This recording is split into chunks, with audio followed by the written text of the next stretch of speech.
Today I'm handing you a CIO-ready checklist to secure your enterprise network architecture. Short, practical, and built for action. 1. Start with zero trust. Assume breach. Verify explicitly. Require MFA everywhere. Put privilege behind PAM. Kill standing admin rights. Map your estate. Real-time inventory and CMDB accuracy.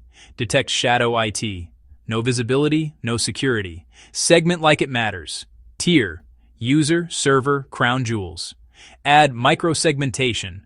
Block by default. Harden the core. Standard builds. CIS baselines. Secure configs for switches, routers, wireless, VPN. Drop legacy.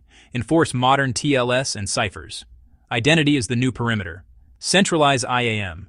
SSO, conditional access, device checks, monitor risk, rotate creds, vault and test break glass, EDR on every device, MDM everywhere, encrypt disks, allow list critical tiers, secure network services, protected DNS, reserve critical hosts, govern IPAM, NACA, block unknown at the door, NGFW plus tuned IDS IPS, WAF for public apps, prefer ZTNA for remote access, least privilege VPCs and VNets, private endpoints, CSPM, CASB, SD-WAN with SASE for consistent policy,